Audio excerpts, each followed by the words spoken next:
Okay, so let's talk about this, the patient with anxiety, fear, or avoidance. So, feelings of anxiety or fear are both common and essential to the human experience. It is the very uncomfortable nature of this experience that makes anxiety such an effective alerting and therefore harm avoiding device. However, for the same reason, when anxiety is excessive and unchecked, it can create an extremely debilitating condition. To distinguish between normal and pathological anxiety, it is important to observe the patient's level of functioning.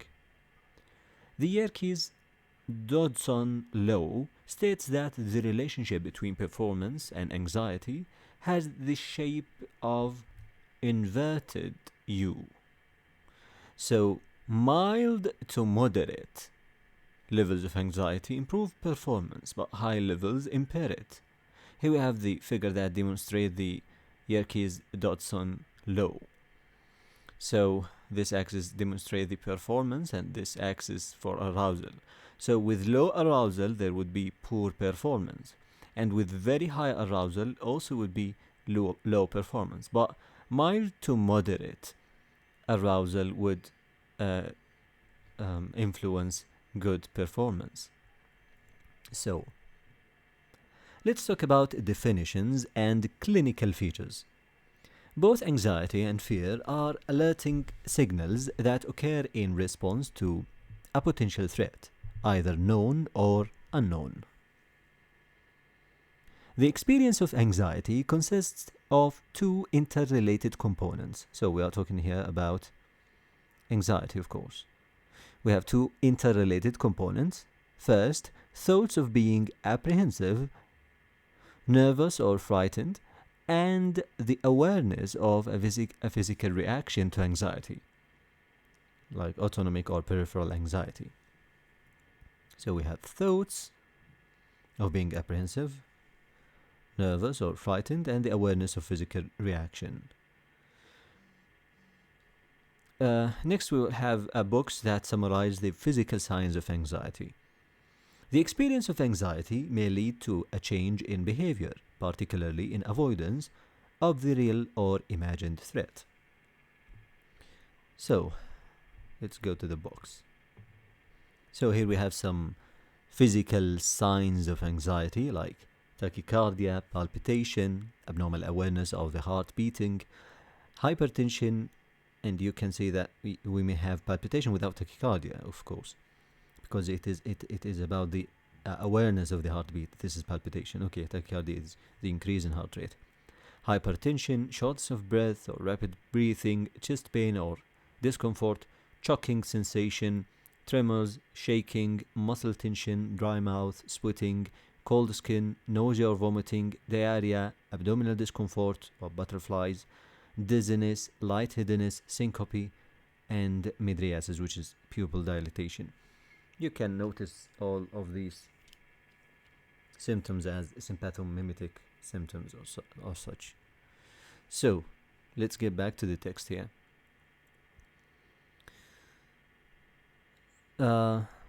The experience of anxiety may lead to a change in behavior, particularly in avoidance of the real or imagined threat. There are two patterns of pathological anxiety. We have generalized or free-floating anxiety, and we have paroxysmal anxiety. For generalized free-floating anxiety, generalized anxiety does not occur in discrete episodes and tends to last for hours, days, or even longer, and is of mild to moderate severity. It is not associated with a specific external threat or situation. That's why we call it free-floating. It is excessive worry or apprehension about many normal life events, like job security, relationships, and responsibilities. While paroxysmal anxiety has an abrupt onset, occurs in discrete episodes, and tend to be quite severe. In its severest form, paroxysmal anxiety presents as panic attacks. These are discrete episodes of short-lived, usually less than 1 hour, intense anxiety. They have an abrupt onset and rapidly build up to a peak level of anxiety. They are accompanied by strong autonomic symptoms, as we said before, which may lead patients to believe that they are dying, having a heart attack, or going mad. This increases their anxiety level and produces further physical symptoms, thereby creating a vicious cycle. You will see the figure for a comprehension of panic attacks and free-floating generalized anxiety. So this figure represents the symptoms and the intensity of the symptoms with time. Here, the anxiety symptoms prevalent for long periods rather than appearing in discrete episodes. So this is generalized anxiety. Slow rate of onset, mild to moderate severity, and long duration. That's it. While on the other hand, we have discrete episodes of symptoms starting abruptly, reaching a peak quickly, and then resolves, and so on. So minimal baseline symptoms of anxiety between attacks would be there, of course. Sometimes it would be higher, but the characteristic here is these discrete episodes, this is panic attack. They would be acute in onset, intense in severity, and shorter in duration. Quite often, the two co-occur. Someone with a background moderately elevated anxiety level can also have superimposed panic attacks. Paroxysmal anxiety can further be subdivided into episodes of anxiety that occur seemingly spontaneously without a specific imagined or external threat. We'll talk about this in panic disorder later. And those episodes that occur in response to a specific imagined or external threat. The phobic disorders are the most common cause of paroxysmal anxiety in response to a perceived threat. A phobia is an intense, irrational fear of an object, activity, or situation. So this is the definition of phobia. An intense, irrational fear of an object, activity, or situation. This is something else other than anxiety. Anxiety is about, as we said before, we have thoughts of being apprehensive, nervous, or frightened, and the awareness of physical symptoms. We have generalized and paroxysmal anxiety. Here we are talking about phobia, an intense, irrational fear of an object, activity, or situation like flying, heights, animals, public speaking, and so on. Although patients may recognize that their fear is irrational, people characteristically avoid the phobic stimulus or endure it with extreme distress.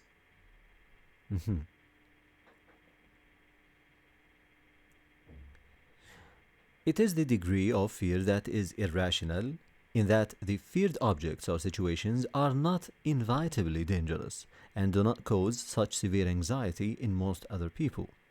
In severe cases, phobic anxiety may progress to frank panic attacks. So, what about the differential diagnosis for patients with anxiety symptoms? When considering the differential diagnosis of anxiety, you should determine the rate of onset, severity, and duration of the anxiety generalized or paroxysmal. Is it lifelong or acquired? Whether the anxiety is in response to a specific threat or arises spontaneously, unprovoked. Whether the anxiety only occurs in the context of pre-existing psychiatric or medical condition. So the rate of onset, severity, duration, and so on, in response or not, occurs in some context or, okay. Here we have a box that presents the differential diagnosis for patients presenting with anxiety and the figure that gives the diagnostic algorithm. So let's go there. So this is an overview for the differential diagnosis for patients presenting with anxiety. We have anxiety disorders like phobic disorders, agoraphobia with or without panic disorder, social phobia, specific phobia. These are phobic disorders. We may have non-situational disorders like generalized anxiety disorder or panic disorder. We may have reaction to stress like acute stress disorder or PTSD, or even adjustment disorder. Another differential is obsessive compulsive disorder. These symptoms also may be secondary to any other psychiatric disorder like depression, psychosis, personality disorder, neurodevelopmental disorder, or others. Or maybe secondary to a general medical condition, or secondary to psychoactive substance use, especially alcohol use. Okay, so let's get back to the text. Before that, we will talk about this. So we have anxiety symptoms, this algorithm about anxiety symptoms. If we have anxiety symptoms, we may look for the cause. Is these symptoms are secondary to a general medical condition or psychoactive substance? If yes, so it is organic anxiety disorder or substance-induced anxiety disorder. If no, we ask ourselves if these symptoms are secondary to another major psychiatric disorder like depression. If yes, we diagnose with that psychiatric disorder accordingly. So, but we have other things to do here. We have, for example, we ask ourselves about the onset afterlife event. If that's the case, we have this process. If the onset is unrelated to life event, this is the case. So if the onset is after life event, is this event stressful but not traumatic? If yes, we are talking about adjustment disorder. If the event is traumatic and the symptoms resolve within 3 days, this is acute stress reaction. Acute stress reaction. In the DSM-5, we are talking about resolution within 1 month, acute stress disorder, they call it. Anyways, if more than that, we are talking about and the symptoms meet the PTSD criteria, we are talking about PTSD. If not meeting the criteria, we are talking about adjustment disorder. On the other hand, if the onset is unrelated to life events, we look for the if these symptoms are unpredictable, or if there is any clear trigger. If the symptoms are unpredictable, are these symptoms are lengthy, mild to moderate periods of anxiety for more than 6 months? If that's the case, we are talking about generalized anxiety disorder. If not, and the symptoms are short, intense periods of anxiety, we are talking about panic disorder. That's the case if these symptoms are unpredictable. While if these symptoms are clear, have clear trigger and predictable, so we ask if there is an external event or situation that cause them. So if that's the case, we are talking about phobia. If not, and the anxiety provoking is the intrusive thoughts or images, here we are talking about OCD. Okay, that was a good algorithm here. So let's talk about differential diagnosis. Okay, we've talked about let's start with anxiety disorders.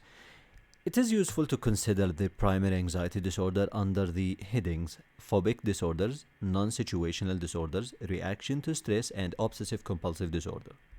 And you should know that the classification is different in the DSM-5. So OCD has as a distinct category, and its related disorders, and that's the case also in ICD-11. Anyways, let's continue.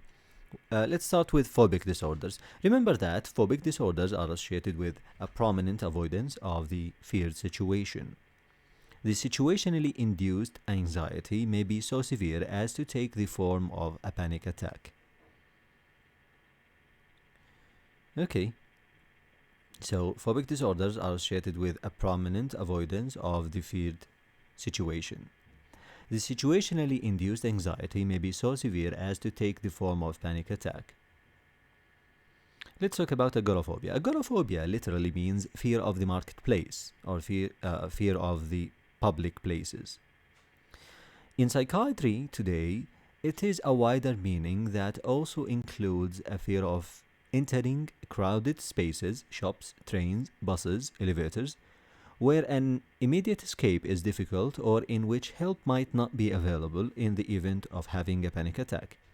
At the worst extreme, patients may become housebound, or refuse to leave the house unless accompanied by a close friend or relative. There is a close relationship between agoraphobia and panic disorder that occurs when patients develop a fear of being in a place from where escape would be difficult in the event of having a panic attack. In fact, studies have shown that in a clinical setting, up to 95% of patients presenting with agoraphobia have a current or past diagnosis of panic disorder.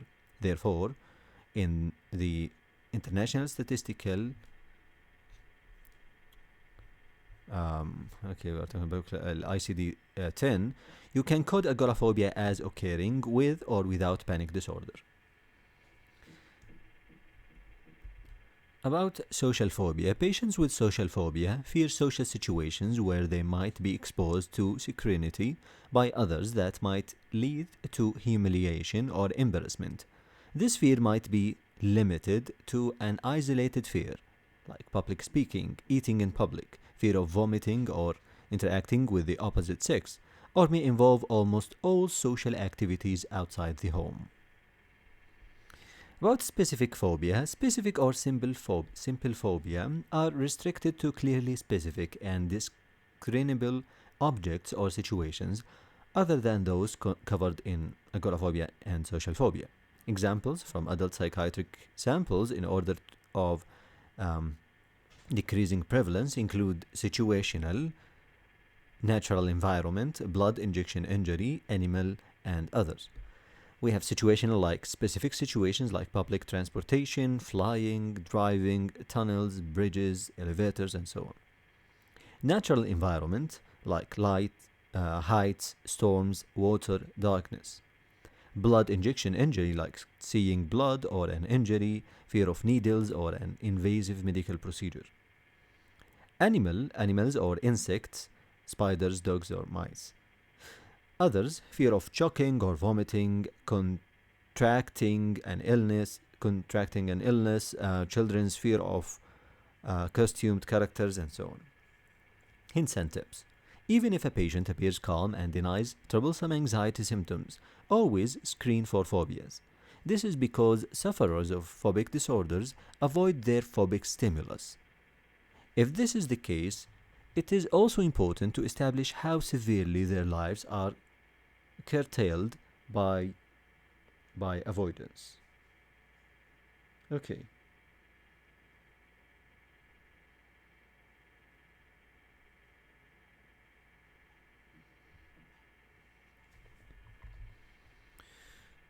Non-situational anxiety disorders.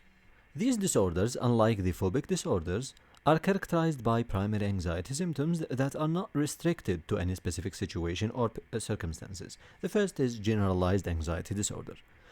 Generalized anxiety disorder, the key element of generalized anxiety disorder is long-standing, free-floating anxiety. Patients describe excessive worry about minor matters and should be apprehensive on most days for about 6 months. The ICD-10 diagnostic guidelines suggest 3 key elements. A. Apprehension. 1. Apprehension. 2. Motor tension, like restlessness, fidgeting, tension, headaches, inability to relax. And autonomic overactivity. Apprehension, motor tension, and autonomic overactivity. Okay, here we have a hint that is not related to generalized anxiety disorder. It's about phobia.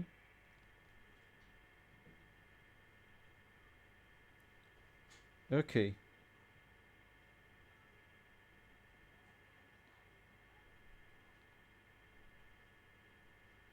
Okay. Blood injection injury phobias differ from others in that they are characterized by bradycardia and possibly syncope, vasovagal response, rather than tachycardia. This is a good difference to know. What about panic disorder? Panic disorder is characterized by the presence of panic attacks that occur unpredictably and are not restricted to any particular situation, like phobic disorders, or objective danger.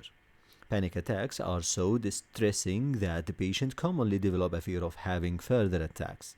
This is known as anticipatory anxiety. Anticipatory anxiety, apart, patients are relatively free from anxiety symptoms between attacks. So, anticipatory anxiety about panic attacks. Remember that many patients with panic disorder will also have concurrent agoraphobia. So, in the ICD-10, you can code agoraphobia as occurring with or without panic disorder. Communication. When asking a patient whether they suffer from panic attacks, always define panic attacks for them. Short, discrete episodes of extreme severe anxiety. This is because patients commonly use the term to describe non-specific anxiety. Okay. What about reaction to stress and obsessive-compulsive disorder? The disorders associated with a reaction to stress and obsessive-compulsive disorder are discussed in chapter 14 and 13 respectively. So we'll talk about them later on. Okay.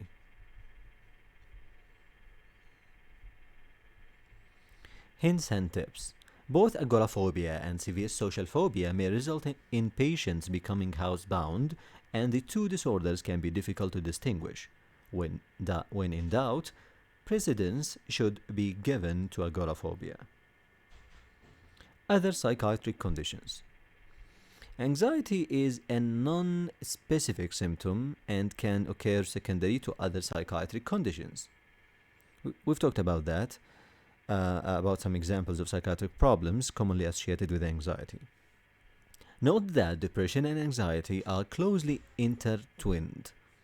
Not only can anxiety occur secondary to a depressive disorder and vice versa, but some authors have also suggested that the two disorders are etiologically related. About 65% of patients with anxiety also have depressive episodes. About 65% of patients with anxiety also have depressive symptoms. Therefore, when making a diagnosis, it is essential to decide which symptoms came first or were predominant and which were secondary. If symptoms of anxiety occur only in the context of a depressive episode, then depression takes precedence and should be diagnosed alone. Okay. Generalized anxiety disorder and personality disorders may both have symptoms from childhood onwards, a chronic course and cause significant distress and functional impairment. They can be distinguished by the focus of the anxiety and by the presence or absence of other traits in personality disorder. For example, someone with an ankastic personality disorder, which is obsessive-compulsive personality disorder, will worry significantly about not doing tasks well enough and or about lack of orderliness and control. They are also likely to have a rigid view of appropriate behavior and find it difficult to deviate from their principles. In contrast, someone with generalized anxiety disorder may well worry about not doing tasks well enough. But they will also worry about many other things: appearance, finances, personal safety, and so on. And they are no more likely than average to have particularly fixed moral code. What about anxiety secondary to general medical condition or psychoactive substance use? A medical or psychoactive substance use of anxiety should always be actively sought and ruled out. Here we have a table that lists the medical and substance-related causes of anxiety. We will talk about this in a minute. The medical condition or substance use should predate the development of the anxiety, and symptoms should resolve with treatment of the condition or abstinence from the offending substance. Anxiety during alcohol withdrawal is particularly important to exclude. Absence of previous anxiety or absence of a family history of anxiety disorder also supports this diagnosis. Often, symptoms can arise from a combination of a general medical condition and anxiety, as each predispose to the other. For example, if someone is having an acute asthma attack, they will naturally feel anxious and breathe even faster. Helping them to calm down may be an important intervention. So here we have these examples of psychiatric problems commonly associated with anxiety, like, focus of anxiety, like gaining weight. This is in eating disorders.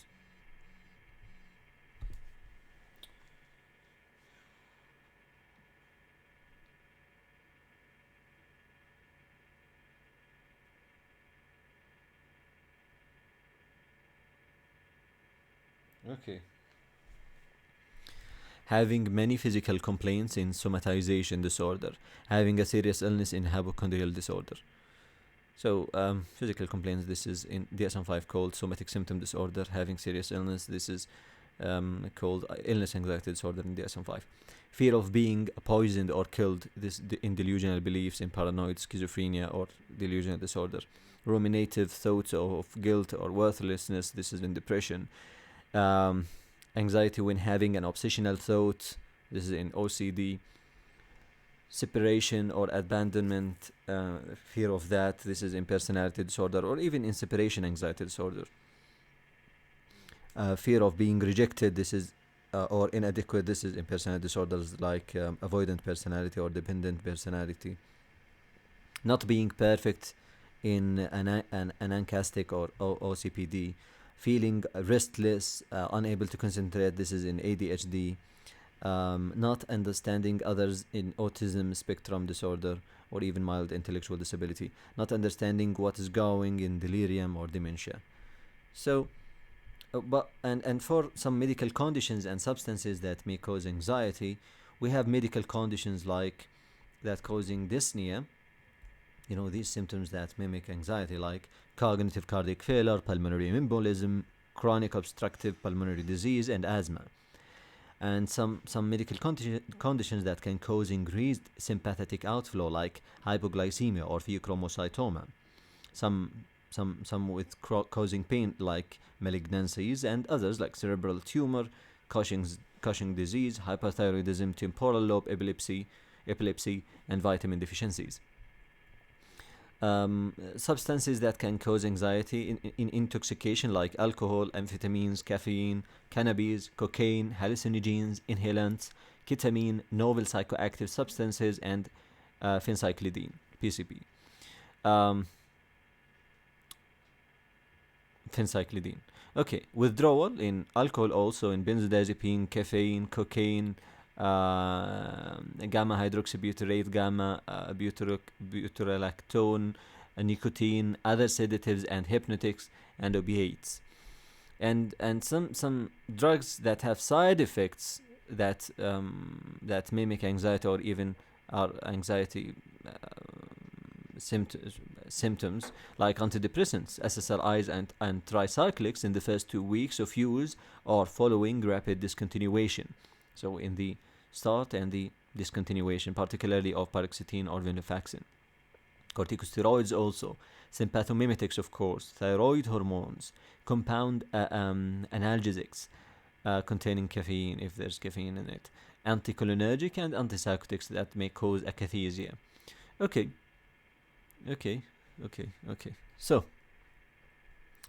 let's continue with this. What about assessment for patients with anxiety symptoms? Let's start from history. The following questions may be helpful in eliciting anxiety symptoms. Do you sometimes wake up feeling anxious and dreading the day ahead? Any form of anxiety? Do you worry excessively about minor matters on most days of the week? Generalized anxiety. Have you ever been so frightened that your heart was bounding and you thought you might die? This is for panic attacks. Do you avoid leaving the house alone because you are afraid of having a panic attack, or being in situations like being in a crowded shop or on a train from which escape will be difficult or embarrassing? This is for agoraphobia. Do you get anxious in social situations like speaking in front of people or making conversation? This is in social phobia. Do some things or situations make you very scared? Do you avoid them, like in specific phobia?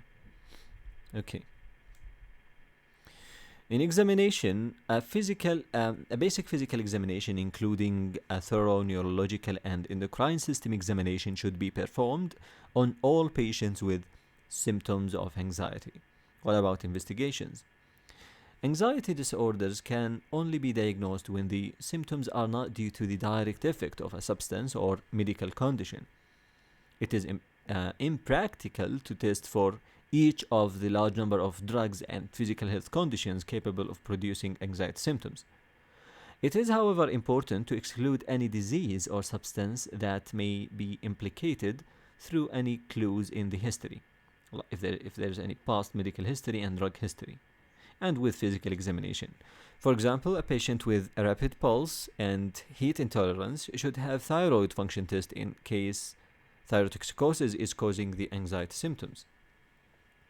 The possibility of withdrawal syndrome, like alcohol, benzodiazepine, opiates, causing anxiety symptoms should always be considered. Okay, let's get back to the case to discuss it. Case summary. Mrs. P.A., a 32-year-old divorced interior designer, was referred to a primary care psychologist by her family doctor because of a 6-month history of sudden, dramatic anxiety attacks accompanied by heart palpitations, profuse sweating, dizziness, a choking sensation, and a fear that she was going to die. There appeared to be no logical reason for the attacks, and Mrs. P.A. described them as coming on out of the blue. They reached their maximum intensity within 2 minutes and seldom lasted longer than 15 minutes, occurring 2 to 3 times a week. Because of these attacks, which occurred in any situation and at any time of day, Mrs. P.A. had stopped going into shops or crowded public places for fear of having an attack and not being able to escape to a safe place and appearing like a bubbering fool. She had started relying on her mother to accompany her on absolutely necessary household excursions, just in case she had another attack. Her general practitioner had booked her off work for the past 3 months, as she was frightened to visit potential clients' houses in the event that she had another attack. Mrs. P.A. told the psychologist that she had almost become housebound and felt that she was losing her mind. A full physical examination, routine blood tests, including full blood count, urea and electrolytes, fasting glucose, liver function, thyroid function, and calcium concentration, as well as an electrocardiogram, revealed no abnormalities. So let's go to the discussion. Repeated, unexpected episodes of short-lived intense anxiety of abrupt onset and rapidly building up to peak level of anxiety associated with palpitation, sweating, dizziness, a choking sensation, and thoughts of being about to die with no medical cause suggest a diagnosis of panic disorder, of course. As is common in many patients with panic disorder, agoraphobia has developed as a super added problem, as evidenced by a fear of going into situations from which escape might be difficult or humiliating.